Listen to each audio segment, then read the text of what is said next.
This is Women Who Build Empires, a podcast celebrating women entrepreneurs and thought leaders who are turning the tables on outdated old school belief systems and building business empires that align with who they are, how they work, and how they are leaving a lasting legacy. And I'm your host, Emmy Kirshner, serial entrepreneur, investor, and business consultant for ambitious women entrepreneurs who are boldly taking their business to the next level.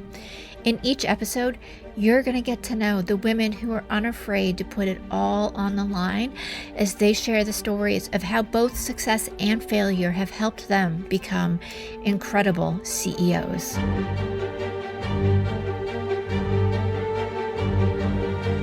Hey, Empresses, if you have ever let somebody or something just get inside your head and it's been really hard to let it go. I know I've had those moments in the course of my life more than once. You are going to love my conversation with Josselyne Sacchio. Josselyne has had an incredible career that started as a pop singer at the age of 19. She has had a media business, has a nonprofit organization, and she is the founder of the art of being unmessable with. Today, Josselyne talks about not only her career, what's changed for her, but how you can take control of your life and live it on your terms. Hey, Josselyne, welcome to Women Who Build Empires. I'm super excited to talk to you because I am in love with what you do as being somebody who helps other people become unmessable with. So welcome to the show. Thank you for having me. I know I've been waiting for this for a while. We scheduled this a while ago. I'm so happy to finally be with you. Yeah. It's interesting to just coordinating schedules these days and being in the same place or the same time zone or not. And yes, the calendar and everybody's schedule seems to take a bit of coordinating these days, but we're here. So let's share with everybody a little bit about your journey. And we were talking about you being a pop star and that being a goal of yours that you achieved and then transitioned into a production company. Let's start with that. And sure. I mean, I dreamed of being a pop singer since I was 4. I mean, I'm sure, lots of people dream of things like that when they're little. And I would sing to anyone or anything that wouldn't leave the room, including my dog or stuffed animals.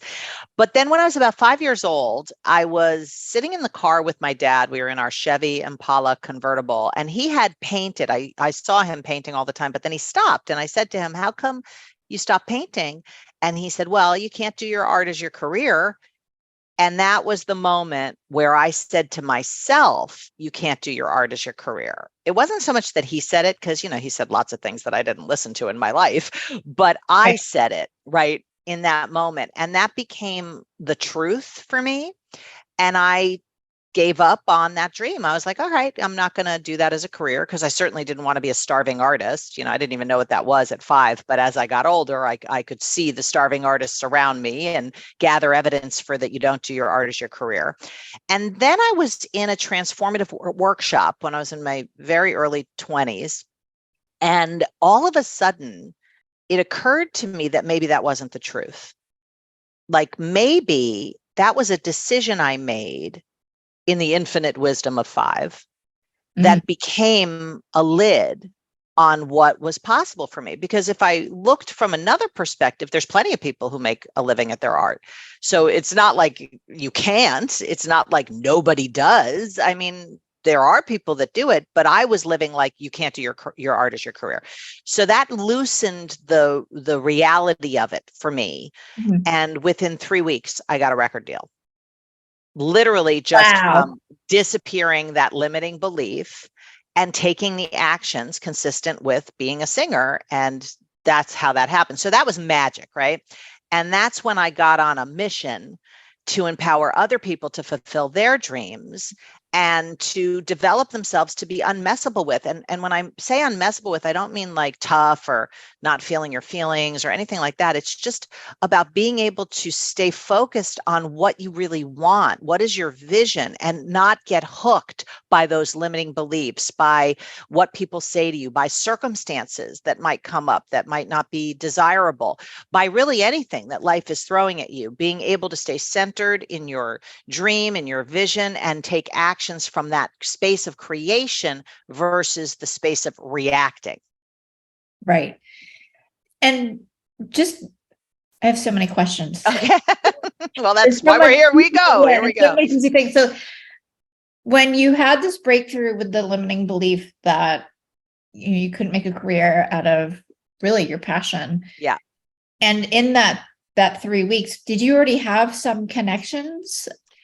I mean, I am 3 people. Everybody is 3 people away from anybody, right? But it's interesting. It's not like I called the head of Sony Records and was like, hey, now I want to be. No, not at all. But I just started taking actions consistent with, if I were a singer, which I declared I'm a singer. So now I said, okay, what do I need? If I'm a singer, I need to have a demo. Okay. So I knew somebody who was a recording, singer and had a little home studio. And I was like, will you record a demo with me? And it was all old standard songs. I didn't even write a song for the demo. I just wanted to get something on tape, right? Back then we had tapes. So I did that very quickly because I made a phone call. They said, yes, we scheduled it. We went in.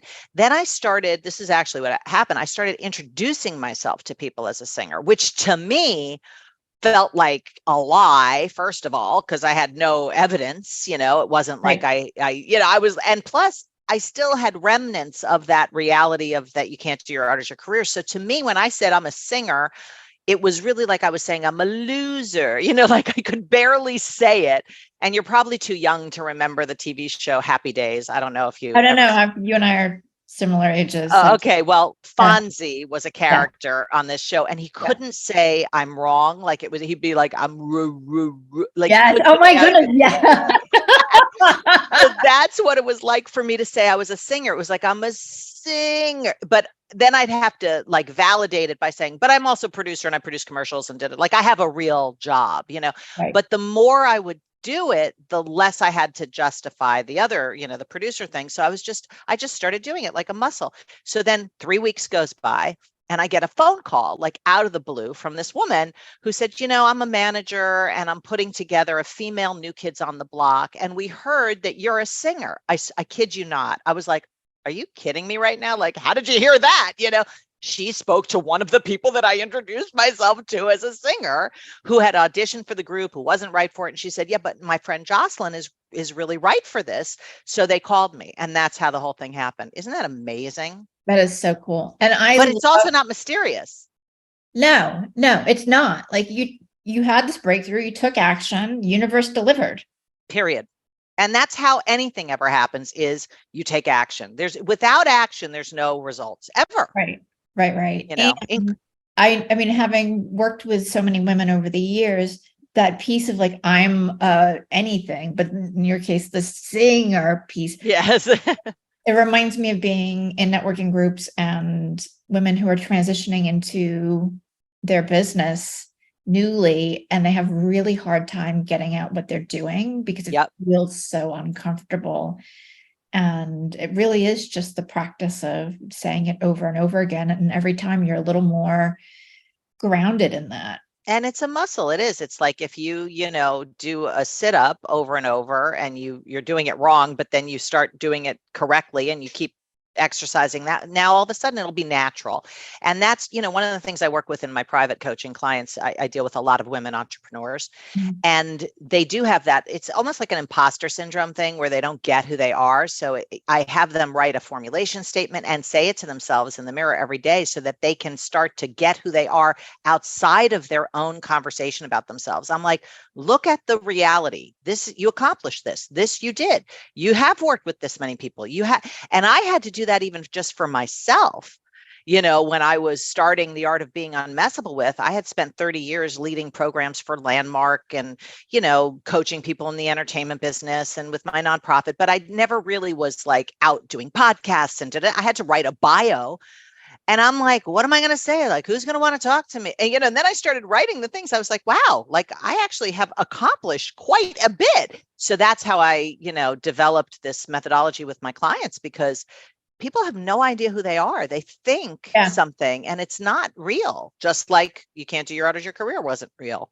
Right. And it's interesting for me too, because I know in my experience and with, I'm going to say most people, and especially women, that the conversation you have going on in your head is not how people perceive you at all. Right. And there's been moments in my past where I've had this like surprise, like you think what? And sometimes it was some skill or talent or ability that I had not even, like, I just do it. So I don't think about it. Exactly. It's like water to a fish for you. Yeah. But, for someone else, it's kind of like, do you have children?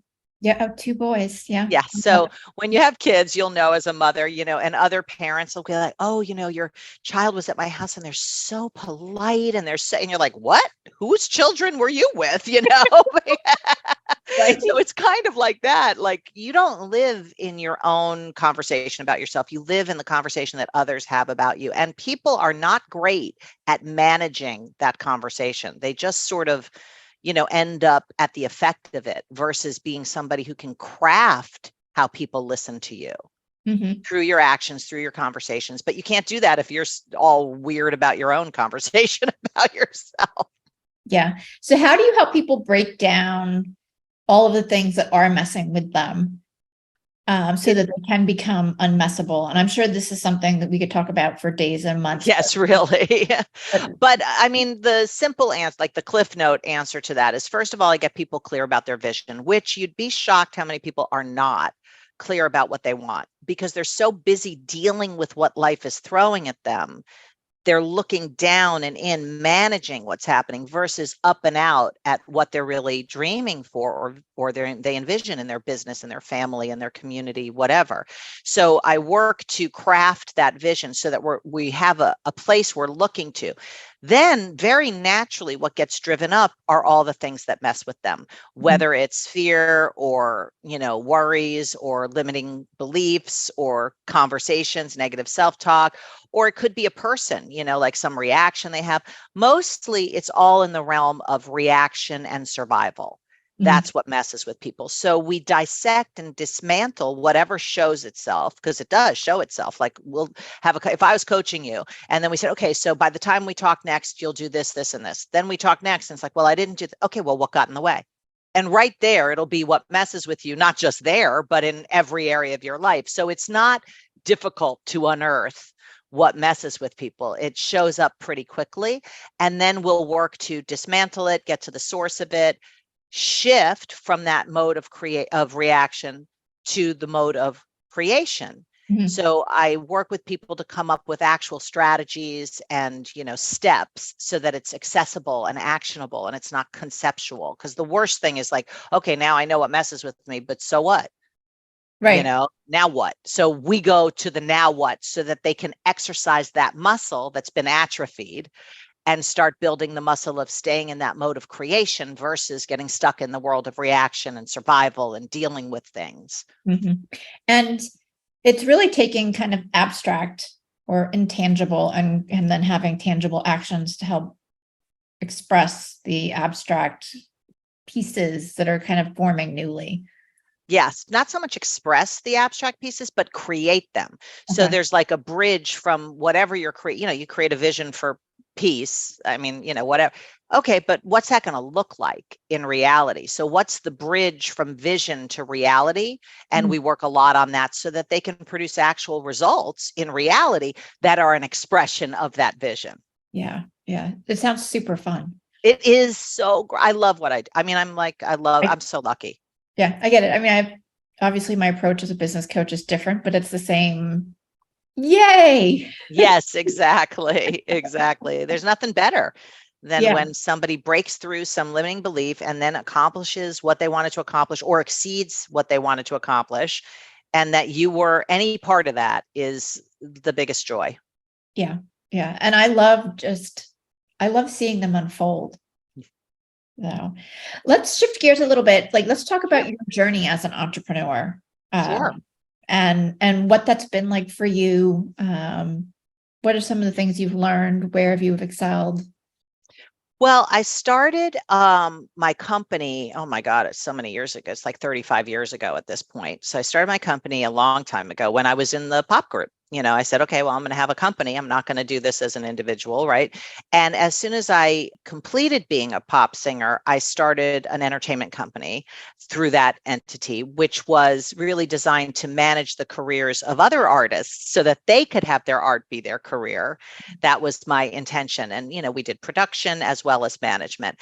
And that, I was so young at that point. I was in my early 20s. For me, it was a no-brainer. It was like I would do this for free for people. So I might as well start a company out of it.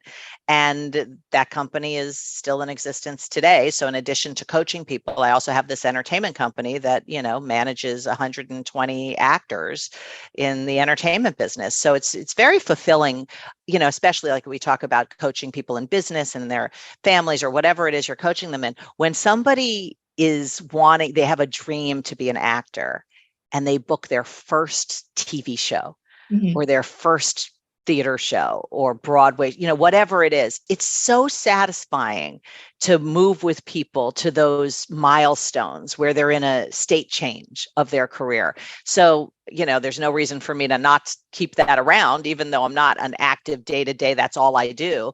It's very much harmonic to the work that I do with people in all their whole life, not just in the entertainment business.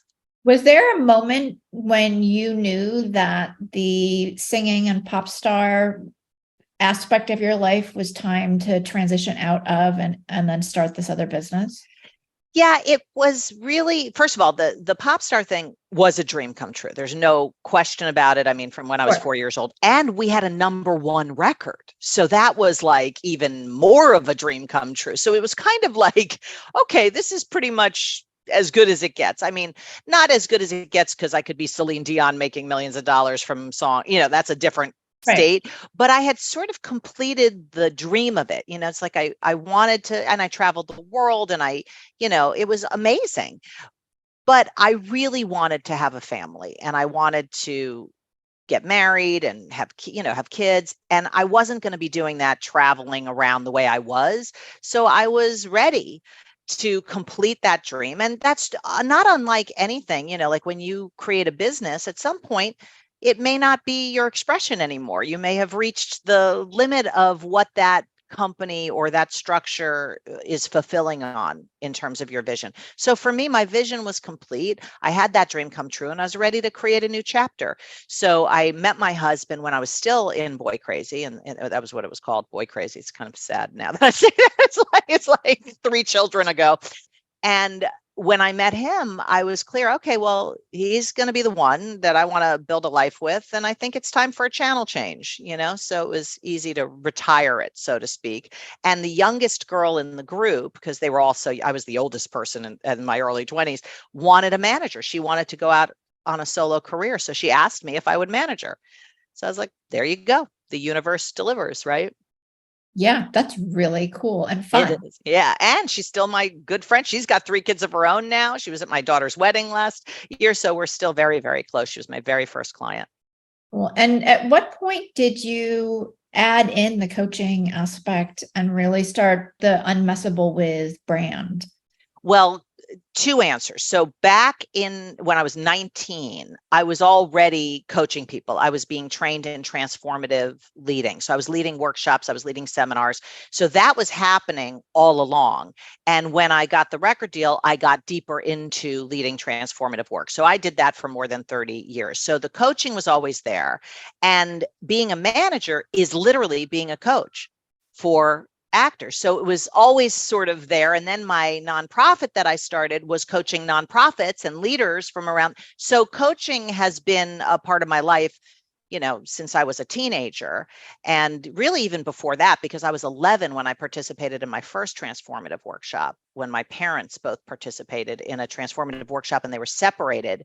And I got my first glimpse of what it looks like to be unmessable with when my mother did her workshop. She came out like a force of nature. She went in like a victim. She came out like anything. She could accomplish anything. And I was like, whatever that is. And I didn't have the word unmessable with, but that's what that was. And then my dad did the workshop and they got back together and they just celebrated 65 years together. They're 90 and 92. It's insane. So transformation has been my water that I swim in since I was 11, which is 45 years. So when I was in my early 20s leading a transformative workshop, one of my mentors on the phone threw that word out, like just in passing, well, you're just messable with. He actually said messable with. And I was like, that's my word. That's it. So I grabbed onto that and I started building this whole world around being unmessable with. I got it in the Urban Dictionary. I started making mugs and t-shirts and pens and wristbands, and I just loved that word. So I created a world around that word. When I left Landmark about a year ago, I took 3 months off and I was like, I'm going to write the book, The Art of Being Unmessed. That's what I'm going to do. But instead I said, no, I'm going to write some courses. And then I started, building the coaching practice and doing offerings. And I was like, this is what I was born to do. It was just, it's the biggest self-expression that I've ever had. And I'm just having so much fun with it. So that's how that whole thing got birthed. That sounds really fun. And it also sounds like you're really running a couple of different businesses at once. Yeah, I have the entertainment company and then the Unmessable with coaching. So that's really the only two businesses at this point. My nonprofit is still there. I don't do a lot actively with it, but I have it as a structure to work with other nonprofits if the desire is there or the need is there. So when projects come up, the container's already built. Yeah, it's there. And we've trained hundreds of leaders from around the world. So, I still am in touch with many of those leaders and offer them support and like that. Yeah. How do you manage your time? Because you're also like by global or by country. Whatever you would call that. Yeah, exactly. You live in two different worlds. Paris has been my dream for 40 years to live in Paris. And when I was leading my own program last year, I was talking to people about, you have dreams that are someday dreams. They're not real dreams. And I realized, wait, I have a someday dream called someday I'm going to live in Paris. So I looked at that. I was like, I better walk my talk here. And I looked with my husband. I was like, are we going to do this? Like, are we actually going to move to Paris or are we going to talk about it for like the rest of it? Because we've been talking about it for 20 years. I've been talking about it for 40 years. So we set a date, May 1st. We were like, that's it. We're moving. And we got the visa and we, rented an apartment and we downsized in New York so that our kids have a place to live while they're going to college. And the whole thing got set in action and we moved on May 1st. And now we live in, I can't even believe that I have the life that I have. I have to pinch myself as we were talking earlier. Yeah. The food and the coffee and the doorknobs are so beautiful there. I just love it so much and it's better than I could have imagined. Plus the lifestyle, but my calendar is how I manage my time. And I'm very, powerfully related to the calendar. And I even teach a class on the calendar with people. I did this calendar workshop for my private clients because every single person was dealing with challenges about how to manage time and overwhelm and burnout. So I created a system that I've used to empower people. And it's life-changing, quite honestly. I mean, it's this little $19 thing on my website, but honestly, people get so much value out of it because they're not creating their life. They're at the effect of their to-do list. Mm-hmm. And I think that's insane. It's overwhelm is optional. Oh, so yeah. I strongly believe that most of us are living in a culture of overwhelm and it's a choice. It is. And it's not even real. Like, show me overwhelm. It doesn't exist. It's a conversation in your head that colors your view of everything there is to do and handle. So now you have these lenses on called overwhelm. And of course, you're going to be tired. And the lens gives you being tired and drained and all that. And so shifting your lens, not just with regard to your time or your calendar, but with anything, is one of the most powerful tools that I've found to alter your experience of that thing or that person, because the context is decisive. And inside the context number, what is this? If I hold this up and I say number, what is it? A 1. A 1. It's not a trick question, right? It's just obviously a 1. And then if I say, okay, body part, what is it? Finger. And direction. Up. But nothing's altered in reality. The only thing that altered is the context, which is all linguistic, and you have complete access to context. So a lot of the work that I do with people is altering the context about what they're dealing with, whether it's a person or a situation or their calendar. Yeah, no, I love that, because I'm just a planner in general, but it's about including all the great things in life and having space, right? Like, people, when I teach time management, people are then trying to still jam 22,000 things into a day. And I'm like, no, like, you've got to have time and have space to breathe in between. I schedule recharge time. And I advise my clients to do it like, twice a day. It's a half hour, whatever that looks like for you. Maybe it's watching the news. Maybe it's having a cup of coffee. Maybe it's taking a walk. But if you don't do that, you will be burnt out by the end of the day. It's like you got to plug your phone in. You got to plug yourself in. Mm-hmm. Yeah. And that recharge time is like, I love to go out and take a walk, because it just, I don't know, revives me in a way. I'm with you. I just did it before our call. Yeah. But it's just so, I don't know, exhilarating, but also restful. And then I feel so much better for the rest of the day. Exactly. And that's the first thing that I found with women, especially, that goes is their well-being. Like when they're trying to be everything for everybody and do everything for their well-being, routines are the first thing to fall off the mat, so to speak. And it's the most important thing, because without that, you're operating on, shaky tires. Yeah. And if we're going to shift the overwhelm and the anxiety and the mental distress, we have to start being the ones that make the change. Yeah. And we have to be consciously intervening in the drift to just go into that mode, because that's cultural. Right. By the way, in France, they're not overwhelmed. Right. They're taking 3 hours for lunch. If we took 3 hours for lunch here, I think there'd be, a news alert on CNN, like, they took 3 hours for lunch. It's like, it's a cultural thing as well. Yeah. Yeah. But they have such incredible conversations. Like, imagine what you could do with 3 hours and a group of your girlfriends. Like, the conversation and the problem solving and the support, or even just being, or reading a book, or just, being able to just breathe and not have to get something done or produce a result. That's a different mode as well. We're so busy getting through life, which, by the way, very successful people, what I've found is they're great reactors. They're great at reacting to emergencies and fires, and they're going to put them out and they're going to deal with it. That's a very different muscle than creation. Mm-hmm. There's no magic in reacting. There's only magic when you're creating, whatever that is for you. I completely agree. And I love that you're saying that, because it's, for me, it's about becoming proactive and operating from that proactive place, where when you're communicating to anybody and giving them the heads up, for instance, like, it's so much easier for them to go do whatever it is that you want them to do, or for somebody else to take the next step in helping you create, than being in that chaotic, the world's on fire, oh my God, we've got to get these 22 things done because it's the last second. And I just don't operate that way. And I never. No, it's not healthy and it's not productive. When I work with teams and companies, we want to have a high performance team. You can't be in survival mode just hormonally. You're in that kind of cortisol overload. It doesn't work. Right. And that's why retention and burnout is so high, or lack of retention and burnout is so high. Yeah. What's next for you as you're continuing to create amazingness?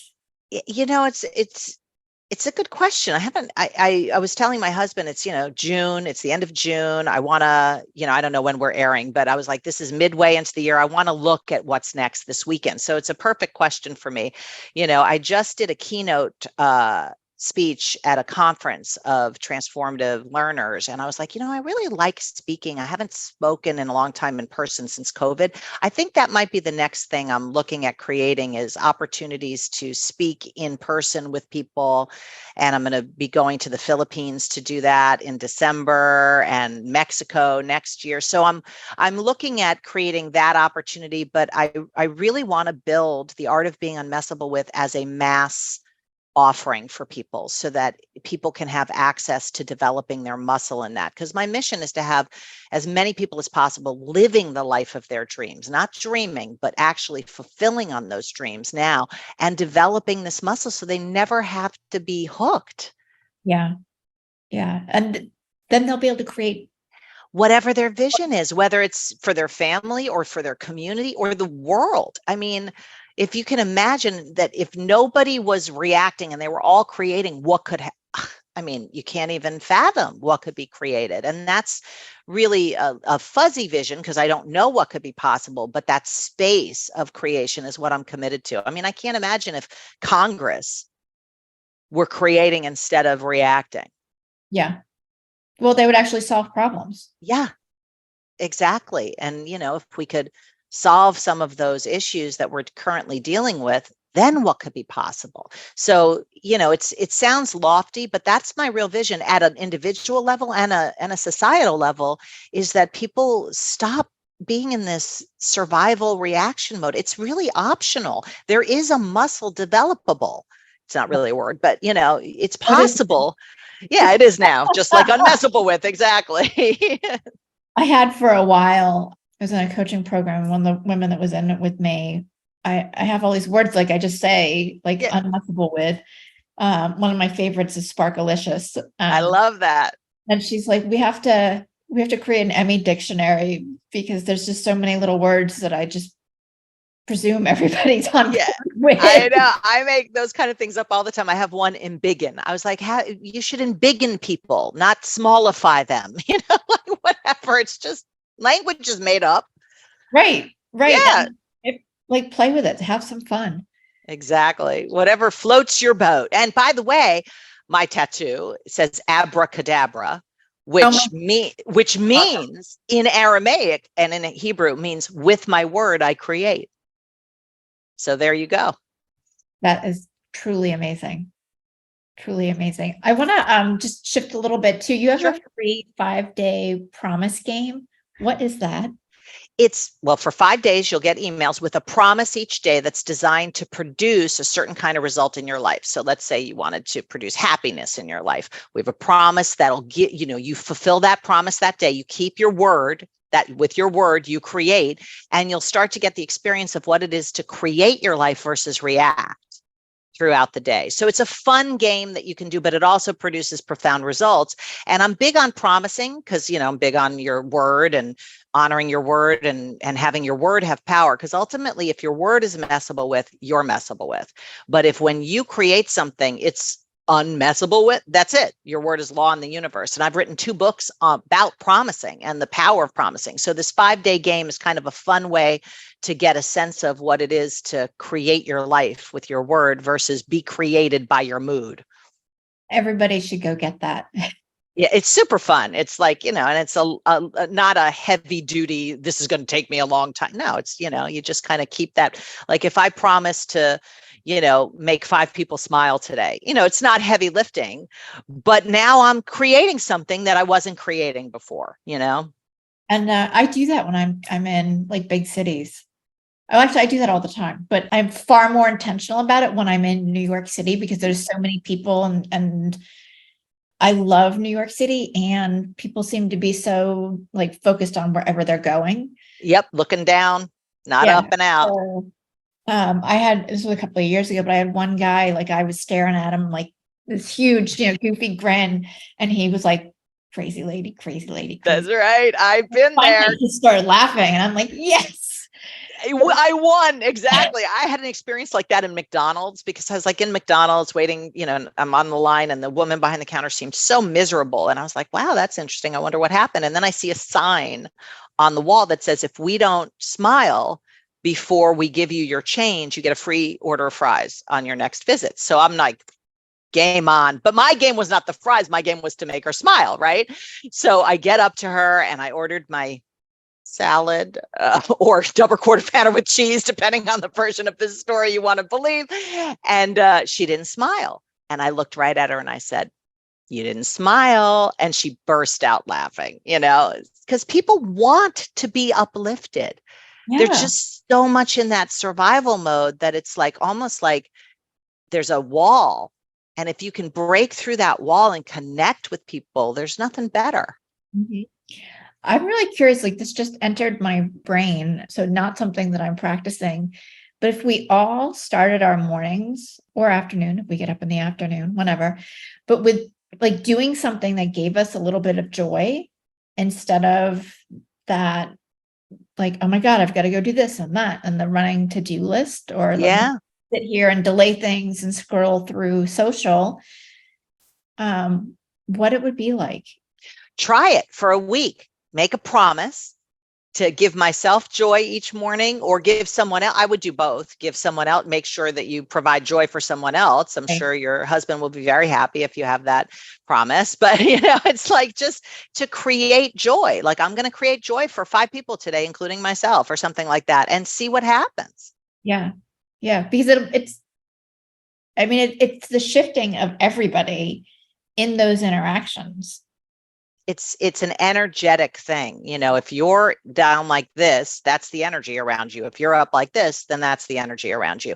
And, it begins with your word and a promise, right? And if you think about it, a promise is like you're creating a future that wasn't there. It's like there's nothing there. Now you're creating something that if I say, I promise I'm going to have lunch with you, now there's a future that wasn't going to happen anyway. So if you promise to bring joy to yourself and others, now you have this like net to live into versus life coming at you. You're now creating life. It's a very different dynamic. And once you fulfill a promise enough times, it becomes a practice. Exactly. And then it just becomes the way of being. Totally. Yeah. Josselyne, where can everybody get connected with you? My website is theartofbeingunmessablewith.com. So everything is there, from the free promise game to other free things. I have lots of things that people can engage with: my newsletter, podcast recordings, like that. And then also, other kind of offerings as you get more into the game of being unmessable with. There's all sorts of stuff from, a $19 calendar workshop to a retreat in Paris. So lots of things. When is the retreat in Paris? October 3rd through 6th. It's only for 6 people. I haven't even let it publicize yet, but it's going to be really awesome. Daily coaching and afternoon, experiences in Paris. Come on, take one of those spots. I would, except I have 2-3 big events in October already. October's the big month, maybe next year, but look, maybe the dates would work. Who knows? You could have it all. I could have it all. I could be like here in Austin, there. You could do your virtual thing, from there. Yeah. So we'll see. Yeah. Cool. Well, thank you so much for being on. This has been super fun. I love everything that you're saying, because I love talking to you. You're so, you're such a bright light for what's possible. It makes me happy. Anything and everything is possible. Yeah. So thank you. And thank you for doing the work that you're doing. Well, thank you. Thank you again for having me, and anytime. Absolutely. It's my hope that you find at least one nugget of value in each episode of Women Who Build Empires. And if that's true, please follow and share Women Who Build Empires with your friends and leave a review on Apple Podcast. Your support is what will help this podcast be found by more women just like you.